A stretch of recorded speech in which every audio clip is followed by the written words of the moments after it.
je veux pas être beau. Très intelligente, je veux pas être intelligent. Très sympathique, je veux pas être sympathique, je veux être vrai. C'est vrai ou faux? On vient avec 3300 ans d'histoire juive, de sens, de réalité. Toi, tu es le vide. Il y a des boucheries qui font la queue pour avoir du porc, ici en Israël. Pendant 2000 ans, qui mangeait du porc? Pendant 2000 ans, qui faisait une gay pride?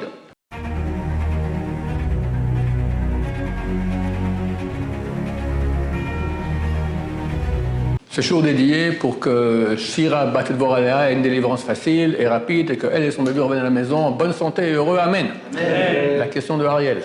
Alors, Rav, pensez-vous que la religion est l'opium du peuple? Ah non, certainement pas. Ça, c'est les paroles de Marx. Et donc, j'en pose la question pour que tout le monde entende. Est-ce qu'il est juste de dire que la religion, c'est l'opium du peuple? Marx a dit ça à l'époque parce qu'il voulait convaincre le peuple de devenir non-croyant. En parenthèse, beaucoup de juifs l'ont écouté. Je vais faire une parenthèse qui est méchante, mais qui est vraie, qui a été écrite en 1937 environ par le plus grand rabbin du monde à l'époque. C'était un des plus grands rabbins du monde, le élève de Chafetz Chaim, Aaron Wasserman. Il a écrit dans son livre, il a écrit quelques petits livres avant la Shoah. Il a été tué par les nazis en 1941 en Détroit, dans la ville à Vilna, d'accord. Mais avant la guerre, il a averti qu'une Shoah arrivait. Il a dit que le peuple juif a quitté la Torah pour deux grands mouvements. Je fais une petite parenthèse, je reviendrai sur ton sujet, d'accord. Mais ça a à voir, comprendre à quel point les dégâts du marxisme et du communisme ont été terribles. Alors le Rav, il a dit que le peuple juif a quitté la Torah en masse. Quand je vous dis en masse, c'est inimaginable. Des millions, il n'y avait plus presque aucune yeshiva, rien. C'était un razzia total. C'est inimaginable ce qui s'est passé dans les 50 ans environ avant la Shoah. De l'histoire juive, il n'y a jamais eu comme ça une démission aussi grande de pratique de Torah. C'est phénoménal. Et le peuple juif a quitté la Torah pour s'engager dans deux grands mouvements athées. Un, le nationalisme, c'est le sionisme athée. D'accord, Herzl était non religieux, ses enfants étaient non circoncis. C'était un grand non religieux. Et le mouvement sioniste athée était fait de gens très, non seulement non religieux, mais très anti-Torah. Leurs descendants spirituels, c'est la gauche actuelle israélienne, l'extrême gauche, qui se bat contre tout ce qui est une odeur de Torah en Israël. D'accord, ce sont les descendants spirituels de ces gens-là. Et l'autre mouvement dans lequel le peuple d'Israël a quitté la Torah, c'était le socialisme, qui lui aussi est complètement athée. D'accord? Marx. La religion, c'est l'opium du peuple. Abraham Wasserman a dit Dieu amènera une vengeance qui sera la communion des deux. Un mouvement qui sera à la fois socialiste et à la fois nationaliste.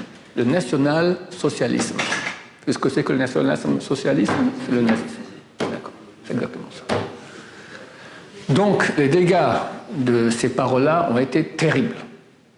Alors, qu'est-ce qu'on a à répondre à ça? Si c'est un opium du peuple, qui rend le peuple inconscient de certaines choses, et l'induit en erreur dans un monde imaginaire, il a raison. Nous, on ne veut pas l'imagination. Nous, on veut la réalité. On va être dans le vrai. Chaque être humain, à part les grands vendeurs, les grands commerciaux qui sont des menteurs, ils mentent toute la journée, d'accord? Mais quelqu'un qui n'a pas trop menti dans sa vie, il a une sensibilité à la vérité. Et pourquoi ça le touche? Parce qu'il sent que la vérité, c'est, comment dire, c'est vrai, c'est authentique, ça veut dire, ça existe. C'est réel. Le mensonge n'est pas réel. Personne ne veut vivre dans de l'imaginaire qui est faux, parce que quelque part, il sent qu'il n'est pas dans la réalité. D'accord? Quelqu'un, il achète une maison à 2 millions d'euros, puis pour finir, il savait qu'il n'y a rien. Il s'est fait avoir. D'accord? Quelqu'un qui va investir toute sa vie dans des réalités, des sens de vie qui sont faux, il a raté sa vie. T'as pas pire que ça. T'as pas pire que ça. Qui est prêt à donner un jour de sa vie en cadeau? T'es prêt à me donner un jour de ta vie en cadeau? Personne, même une seconde. D'accord? Et là, toute sa vie est ratée parce qu'il a cru dans des réalités de buts de vie qui sont fausses. Alors, bien sûr qu'on est contre cela.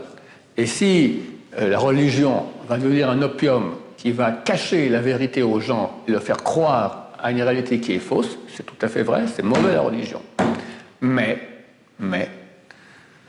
La seule religion au monde, le seul système de pensée au monde, la seule théorie au monde qui est vraie et qui peut être prouvée, c'est la Torah. Toutes les autres, ce sont des très belles théories, je ne veux pas être beau. Très intelligente, je ne veux pas être intelligent. Très sympathique, je ne veux pas être sympathique, je veux être vrai. C'est vrai ou faux? Le marxisme a prouvé à quel point il était mauvais, d'accord? Ce qu'il a réussi à faire, ce sont des goulags. Il y en a qui disent que Staline a tué plus de juifs qu'Hitler, mais il a fait en 12 sur plus longtemps. En tout cas, une chose est claire, c'est que les juifs qui viennent de Russie, d'accord, ils ont perdu dans 99,9% toute odeur de Torah. C'est comme des goïms. Comme des goïms. Ils sont juifs des fois, mais comme des goïms. Et beaucoup d'entre eux sont déjà goïms, on ne sait plus qui, oui, non, etc. D'ailleurs, entre parenthèses, les descendants spirituels des athées juifs, nationalistes ou socialistes de l'époque, qui sont la gauche actuelle, ils ont apporté très souvent des centaines de milliers de juifs russes, goy exprès, pour qu'on soit un pays goy. Ils ne sont pas intéressés à ce qu'on soit un pays juif. Si on est juif, mais on devient goy dans notre pratique, ils sont très contents. C'est le but de la création de l'État par ces gens-là. D'accord ? Le but de la création de l'État d'Israël par ces gens-là était de déraciner toute Torah du peuple d'Israël. C'est terrible. Bon, je pourrais en parler encore beaucoup de ça. Aujourd'hui, ça commence à aller dans l'autre sens, mais tu vois, qu'est-ce que ça fait comme dégâts, d'accord? Ils ne peuvent pas accepter, donc les manifs, les machins, les trucs, terribles, terribles. On veut rester un État goy, disent-ils. Et ils ne vont pas réussir. Chazon Ish, à la création de l'État, il y avait quelques centaines de familles orthodoxes, c'est tout. Il a dit, on gagnera. Ben Gurion, le chef de l'État, est venu voir le Chazon Ish. Chazon Ish, il a enlevé ses lunettes pour ne pas voir un rachat. On n'a pas le droit de voir un rachat, un mécréant. Et le Ben Gurion lui a dit, viens, soyez avec nous. Faites partie de la grande aventure sioniste, les orthodoxes, soyez... Chazon Ish lui a dit, t'es un chef d'État, t'es un homme intelligent. T'as maintenant un détroit et t'as deux bateaux. Maintenant, les deux ne peuvent pas rentrer, un seul qui peut rentrer. Un, il est vide, l'autre, il est plein. Qui te fait rentrer? Le plein. Nous, on est le plein. Quelques centaines de familles religieuses qu'il y a en Israël, nous, on est le plein. On vient avec 3300 ans d'histoire juive, de sens, de réalité. Toi, tu es le vide. À l'époque, c'était incroyable de dire une chose pareille. Quoi, le sionisme, on a tellement réussi, on a un État, machin, tout ça, c'est vide. Regarde ce que ça a donné aujourd'hui. D'accord? Dans les pubs, dans les trucs d'aviation, d'accord, c'est que Tel Aviv, la ville la plus sympa homosexuelle au monde. C'est pour ça qu'on est revenu d'exil pour venir en terre d'Israël pour être Tel Aviv, la ville homo la plus sympa au monde. D'accord? Il y a des boucheries qui font la queue pour avoir du porc, ici en Israël. Pendant 2000 ans, qui mangeait du porc? Pendant 2000 ans, qui faisait une gay pride? Ça n'existait pas, le peuple juif était juif. Alors, venant en terre d'Israël, ils ont réussi à faire de nous un peuple goy. Baruch Hashem, ils n'ont pas réussi. Ils ne vont pas réussir et nous, on réussira. Qu'est-ce qu'il a dit Chazon Ish? Il a dit, on a gagné. Comment tu dis qu'on a gagné? Ils sont des millions, nous on est quelques familles. Il a dit, on fait des enfants. La moyenne natalité orthodoxe en Israël, c'est 7 enfants, comme les Arabes. Et la pourcentage de natalité non religieuse, c'est 1,7. Donc, ils le savent, ils ne sont pas bêtes. Dans 20 ans, il y aura 7 fois plus d'orthodoxes. Ils ont perdu. C'est pour ça qu'ils font tous... Et qu'est-ce qu'ils n'ont pas fait pour nous faire disparaître? Disparaître! C'est inimaginable, la guerre qu'il y a eu ici. Inimaginable.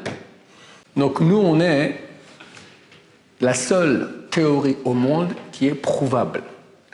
Toutes les théories de pensée du monde sont des théories. Quelqu'un, un scientifique vient, donne une théorie. Ça devient une vérité? Non. Tant que ce n'est pas prouvé, ça reste une théorie. Peut-être oui, peut-être non. D'accord? Tant que ce n'est pas prouvé, c'est rien.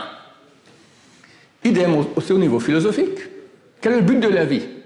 Tu as des dizaines et dizaines et dizaines d'écrits qui ont été faits. Chaque philosophe, il a écrit comme ça, comme il pense. Voilà, c'est ça le but de la vie.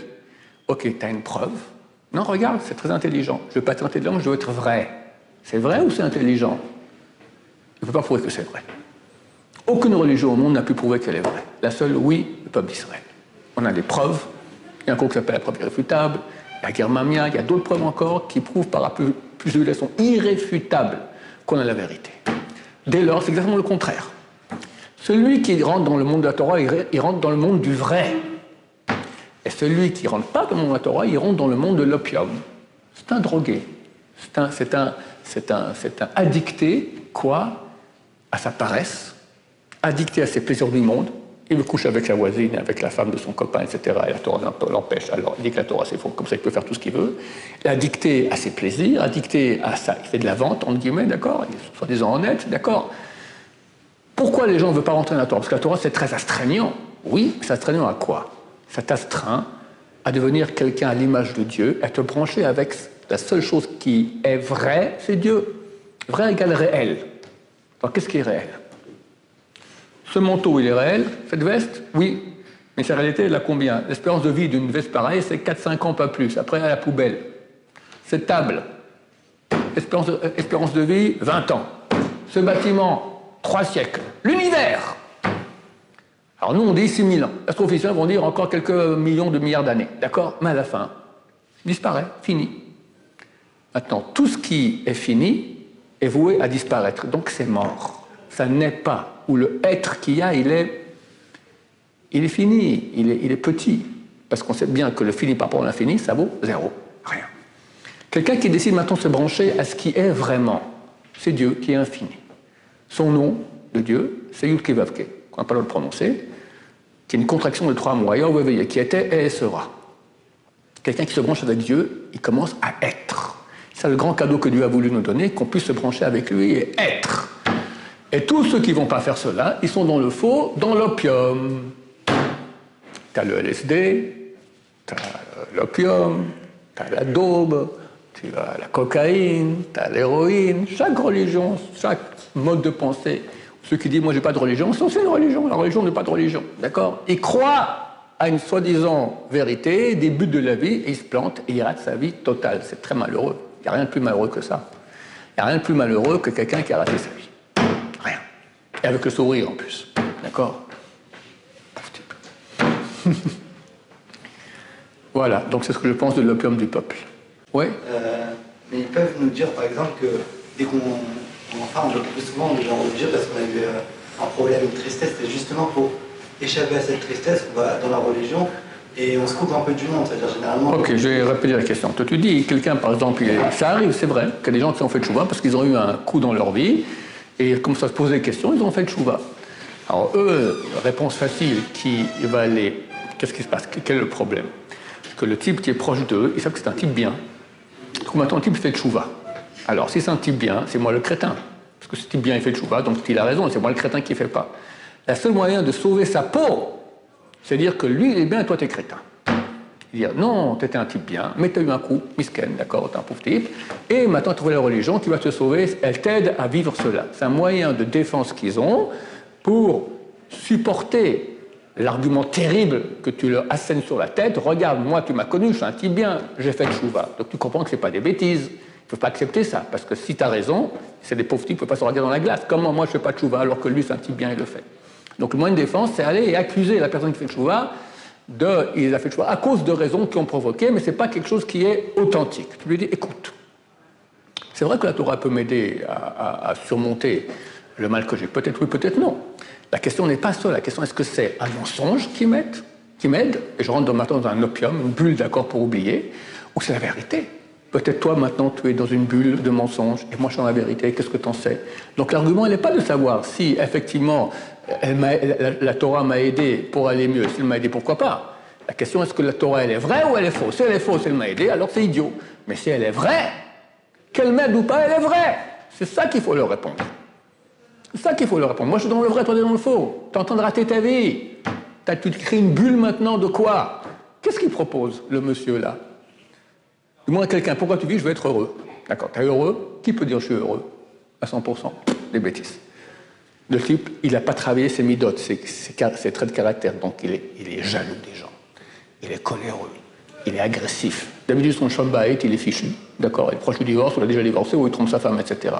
Ses enfants, ils ne font aucun kavod, aucun respect, parce que lui-même n'est pas respectueux de ses parents. Pourquoi est-ce que ses enfants sont respectueux de lui? C'est un magouilleur, c'est un pauvre type, c'est un type qui rate. Alors, d'un côté, il a une satisfaction, c'est quoi? C'est qu'il réalise les pulsions corporelles qu'il a, de paresse, d'agressivité, de vol. Moi je. Alors, il sent qu'il n'a pas d'effort à faire là-dessus, mais il rate son vrai être, qui n'est pas le corps, qui est son âme, qui est lui. Alors que la Torah propose maintenant, tu vas juguler ces pulsions corporelles. C'est vrai que c'est pas facile, mais tu vas gagner énormément. Tu deviens quelqu'un d'image de Dieu, tu vas devenir un vrai être. C'est ça qu'il faut lui dire, le type. C'est pas compliqué.